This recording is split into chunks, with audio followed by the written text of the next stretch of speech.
sahabat dokter, hari ini kita mau bahas tentang deteksi dini kanker payudara. Sebelumnya jangan lupa like, subscribe, komen, serta nyalakan notifikasinya ya. Kanker payudara adalah keganasan yang berasal dari sel, saluran kelenjar, serta jaringan penunjang payudara. Kanker payudara masih merupakan kanker dengan peringkat pertama di dunia. Di Indonesia, berdasarkan data Globocan tahun 2020, jumlah kasus baru kanker payudara mencapai 16,6% dari total keseluruhan kasus kanker di Indonesia. Faktor risiko kanker payudara meliputi riwayat keluarga dengan kanker payudara dan ovarium, memiliki mutasi gen tertentu, terekspos terapi radiasi di bagian dada pada usia 10-30 tahun, menstruasi pertama pada usia kurang dari 12 tahun dan menopause pada usia lebih dari 55 tahun, tidak pernah hamil atau tidak menyusui, bertambahnya usia, obesitas, serta konsumsi alkohol dan merokok. Terdapat beberapa jenis pemeriksaan payudara. Yang pertama, sadari atau pemeriksaan payudara sendiri. Sadari dilakukan sejak usia 20 tahun dan dilakukan setiap 1 bulan sekali, 7 hari setelah hari menstruasi pertama. Atau pilih satu tanggal yang sama setiap bulannya bagi yang memiliki siklus menstruasi tidak teratur atau bagi yang sudah menopause.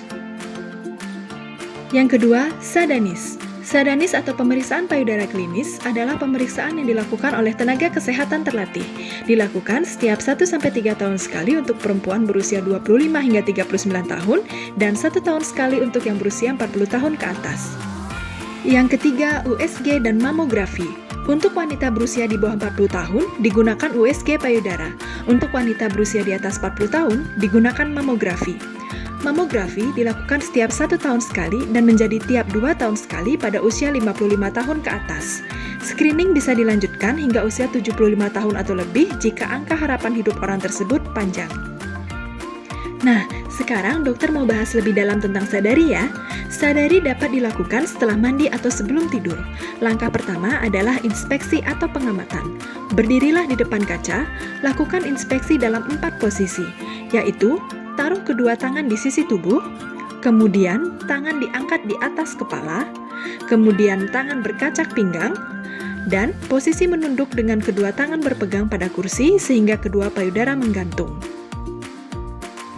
Amati ukuran dan bentuk payudara. Sedikit perbedaan antar payudara adalah normal.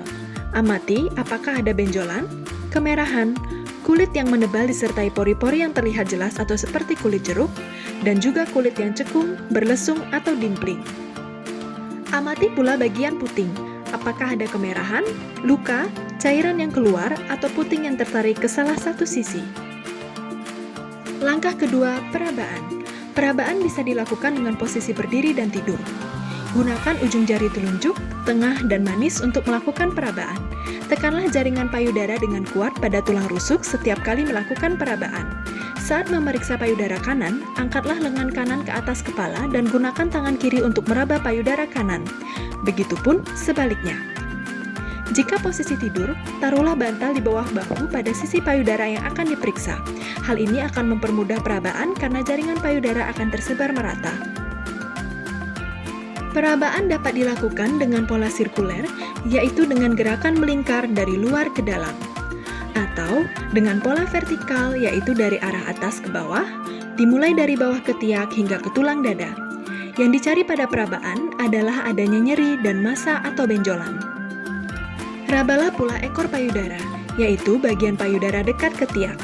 Raba pula kelenjar getah bening di ketiak, dan di atas serta di bawah tulang selangka. Kelenjar getah bening seringkali membesar pada kasus kanker payudara. Lakukan juga perabaan dan penekanan pada puting. Lihat apakah ada cairan abnormal yang keluar. Jika ada sesuatu yang dirasakan tidak normal, segera ke dokter untuk sadanis dan pemeriksaan penunjang lanjutan.